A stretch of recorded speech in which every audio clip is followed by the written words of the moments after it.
మిలేతు పట్టణంలో హవ్వ అనే ఒక వృద్ధురాలు ఉండేది.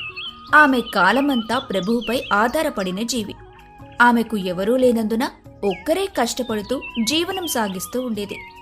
హవ్వ వృద్ధురాలైనప్పటికీ కేవలం యేసుక్రీస్తు మీద ఆధారపడి జీవించుట కొరకు పచ్చళ్ల వ్యాపారం చేస్తూ ఉండేది. అలా వచ్చిన ఆదాయంతో తన బ్రతుకు సాగెను. అలా ఉండగా ఒకరోజు ఎప్పటిలాగే హవ్వ తన ఇంటి వద్ద పచ్చళ్ళమ్ముతూ ఉండెను. తాజా పచ్చళ్ళు, రుచికరమైన పచ్చళ్ళు, అమృతమైన పచ్చళ్ళు అని కేకలు వేయుచుండెను.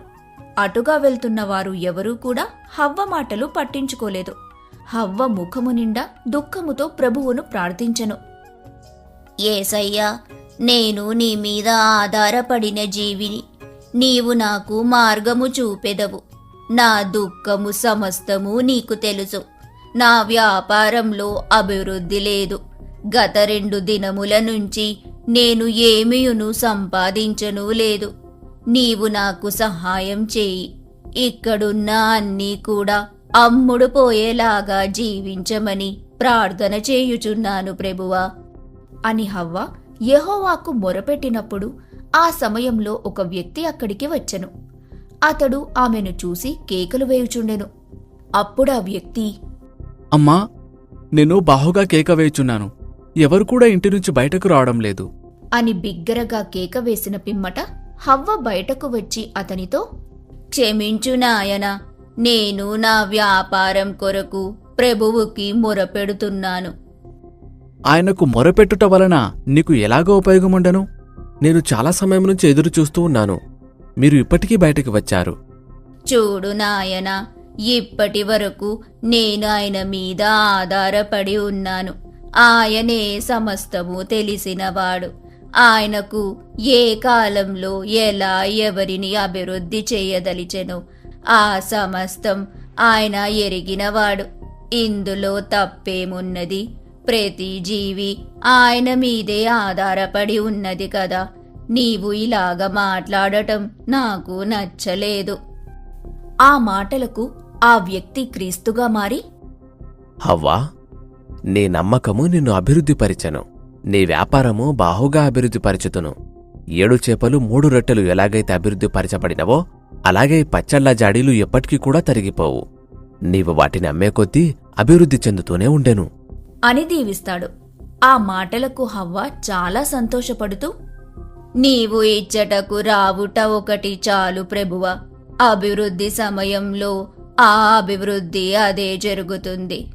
సంతోషం నా తండ్రి. క్రీస్తు నవ్వుతూ అక్కడ్నుంచి పరలోకమునకు చేరెను. ప్రభువు దీవించినట్టు అక్కడికి జనులు వచ్చి వాటిని తీసుకెళ్తూ ఉండెను.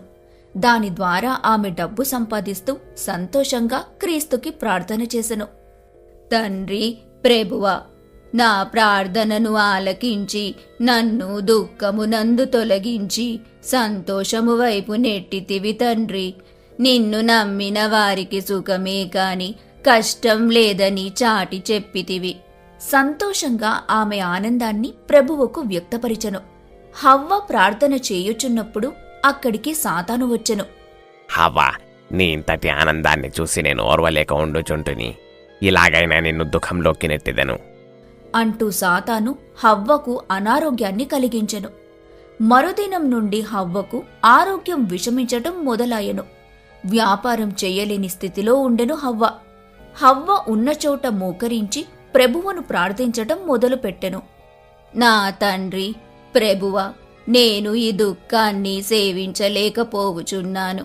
నేను వ్యాపారం చేయలేని దినము. రోజు గడుపుటకు చాలా కష్టముగా ఉన్నది. నేను ఎవరూ లేని దానిని. కావున నాకు ముక్తిని ప్రసాదించు తండ్రి అంటూ కన్నీటి ప్రార్థన చేయసాగెను. అది చూచి సాతాను ముక్తుడయ్యెను. సమస్తము పాలించే ప్రభువు జరిగే పరిణామాన్ని గ్రహించి ప్రత్యక్షమగును. సాతానా, నీవు చేసిన కార్యం తగినది కాదు. ఈ కార్యమునకు నిన్ను పాతాళలోకమునకు త్రొక్కివేయపడుచుంటివి. నీ వెకిలి చేష్టల వలన హవ్వ బాధకు గురగుచున్నది. ప్రభువు వృద్ధురాలి దుఃఖాన్ని చూడలేక తనకు ఆరోగ్యాన్ని ప్రసాదించెను. మరుదినం నుండి హవ్వ తన యొక్క పచ్చళ్ల వ్యాపారాన్ని కొనసాగించెను. వ్యాపారము సంతోషంగా సాగిపోవుచున్నది. దినములు గడిచెను. ఆ గ్రామంలో ఒక అమ్మాయి దీనస్థితిలో వచ్చుచుండెను. అది చూసి హవ్వాకు బాధ కలిగినది.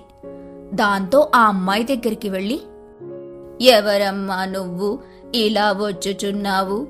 నీ కుటుంబ సభ్యులు ఎక్కడున్నారు అంటూ అడిగెను. నా పేరు స్టెల్లా. నాకు ఎవ్వరూ లేరు. నేనొక అనాథను. దిక్కులేని స్థితిలో తినడానికి తిండి లేక వచ్చుచుంటిని అంటూ ఏడుస్తూ ఉండెను. ఆ మాటలు విన్న హవ్వా, అమ్మా స్టెల్లా, నువ్వు ఎటువంటి దిగులు చెందకు.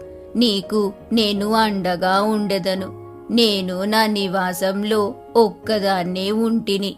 కావున నిన్ను నా సొంత బిడ్డవలె చూసుకుందును. నీవు దిగులు చెందక నాతో రా అంటూ తన నివాసమునకు తీసుకొని వెళ్ళెను. స్టెల్లా హవ్వను అమ్మా అని పిలిచేది. దినములు గడిచెను. స్టెల్లా పచ్చళ్ళ వ్యాపారానికి సహాయం చేస్తూ ఉండెను. స్టెల్లా యుక్త వయసుకు వచ్చెను. ఒకనాడు హవ్వ ప్రార్థన చేస్తుండగా అది స్టెల్లా చూసి ఆ ప్రార్థనకు ముగ్ధురాలాయెను. అప్పుడు స్టెల్లా హవ్వాతో, అమ్మా, నాకు ప్రార్థన చేయటం ఎలాగో నేర్పించు. నేను ఆ ప్రభువును ప్రార్థించెదను. ఆ మాటలకు హవ్వ చాలా సంతోషించి బైబిల్ నియమ నిబంధనల గురించి తెలియజేశను. ఆ రోజు నుండి ప్రభువు మీద స్టెల్లాకు అమితమైన నమ్మకం ఏర్పడినది. దినములు అలా సాగుతూ ఉండగా ఆ గ్రామానికి చెందిన యాకోబు స్టెల్లాను చూసి వివాహం చేసుకోవాలని అనుకొనెను. మరుసటి రోజు యాకోబు హవ్వ వద్దకు వెళ్లి, నేను స్టెల్లాను ఇష్టపడుతున్నాను. ఆమెని వివాహం చేసుకోవాలనుకున్నాను. నాకు ఎవరూ లేనిచో నేను మీ వద్దనే ఉండేదను. ఆ మాటలకు హవ్వ సంతోషించి వారిరువురికి వివాహం జరిపించెను. వారు చాలా సంతోషంగా ఉండేవారు. దినములు గడుస్తూ ఉండగా హవ్వ వృద్ధురాలు అవటం వల్ల పరలోకమునకు చేరుకొనెను. స్టెల్లా యాకోబులు చాలా దుఃఖానికి గురి ఆయను.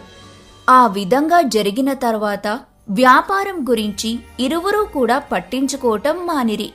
మరుసటి రోజు స్టెల్లా ప్రార్థన చెయ్యసాగెను. అయ్యా ప్రభువా, తల్లి లాంటి హవ్వను మీ వద్దకు చేర్చుకున్నారు. నేను దీనస్థితిలో ఉన్నప్పుడు నన్ను బిడ్డగా ఆదరించింది. కాని ఇంతలోనే కనుమరుగవుతుందని నేను ఊహించలేకపోయాను అంటూ ప్రార్థన చెయ్యగా అంతలో ప్రభువు పరలోకము నుంచి భువికి ప్రత్యక్షమాయెను. అమ్మా స్టెల్లా, అందరూ నా బిడ్డలే. వాళ్ళ ఆయుషు తీరింది. పరలోకంలో వారు యెహోవా సేవ చేసుకుంటూ ఉన్నారు. జరిగిపోయిన సన్నివేశాన్ని గుర్తుకు తెచ్చుకొని దుఃఖించకుండా జరగాల్సిన దాని గురించి ఆలోచించము. హవ్వ ఎక్కడికి వెళ్ళలేదు. మీరు చేసే మంచి పనిలోనే ఆమె ఉంది. కాబట్టి ఆమె నిర్వర్తించిన పచ్చళ్ళ వ్యాపారమును మీరు కొనసాగించుము. పరలోకమును ఆమె చూసి చాలా సంతోషించును. ఆ వ్యాపారానికి మీ హవ్వ పేరును ఏర్పాటు చేయుము. అలా చేసినచో ఆమె మీ మధ్యనే ఉండును. ఆమె శరీరం మరణించినా ఆమె దేహం మాత్రం ఎప్పటికీ మీలోనే ఉండెను అంటూ ప్రభువు తిరిగి పరలోకమునకు చేరుకొనెను. ఆ మాటలు తన భర్త యాకోబుకు చెప్పెను స్టెల్లా. అప్పుడాయన చాలా సంతోషించి, దైవ నిర్ణయాన్ని ఇప్పుడే కొనసాగించదము అంటూ వారు సంతోషించి ఆ కార్యమునకు తగిన ఏర్పాట్లు చేసి ఆ వ్యాపారాన్ని కొనసాగించెను. ఆ వ్యాపారానికి హవ్వ నామమునందు హవ్వ పచ్చళ్ల పేరిట నడిపించిరి. ఆ పచ్చళ్ళు కొనుటకు వచ్చిన మహిళలు, స్టెల్లా, హవ్వ ఏమైనారు? కనిపించడం లేదు. పచ్చళ్ళు మీరమ్మసాగారు. ఇవి ఎలా ఉంటాయో, రుచికరంగా ఉండునో లేదో అని అనగా అప్పుడు స్టెల్లా, మీకు రుచిలో ఏమాత్రం మార్పు ఉండదు. మా అవ్వ పరలోకానికి చేరుకున్నారు.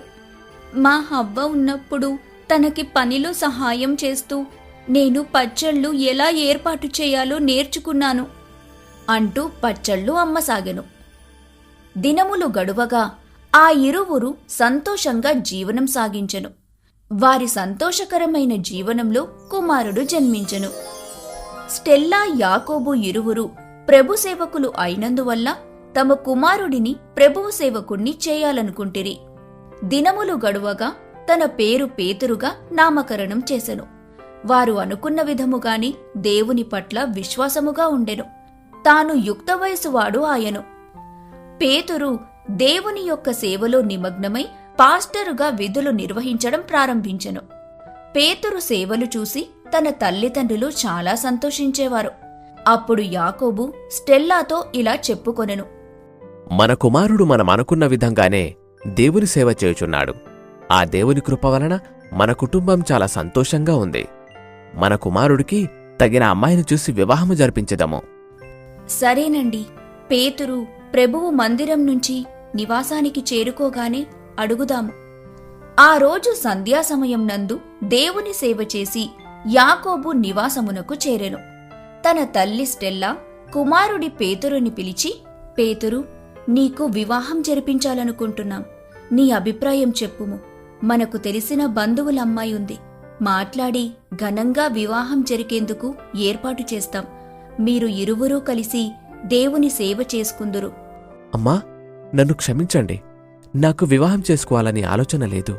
ఆ దేవుని యొక్క సేవ చేస్తూ దైవసేవకుడిగా ఉండాలని నిర్ణయించుకుంటుని. మీ నిర్ణయాన్ని కాదన్నందున నన్ను క్షమించండి. నా జీవితం నా ప్రభువుకంకితం అని పేతురు తన వివాహ జీవితానికి స్వస్తి చెప్పి దేవుడి సేవకై ఉండెను. ప్రభువు చేసిన కార్యాలను తెలియచేస్తూ దేవుని సేవ గొప్పతనాన్ని వివరిస్తూ ఉండెను. ఈయన క్రీస్తు మందిరాలను ఏర్పాటు చేసి ప్రభువు చేసిన కార్యాలను తెలియపరచెను. ఇలాంటి కుమారుడికి జన్మనిచ్చినందుకు తల్లిదండ్రులు గర్వపడెను. ఆ ప్రభువు యొక్క కృప ఆ కుటుంబానికి ఎల్లవేళలా సహాయంగా ఉండెను.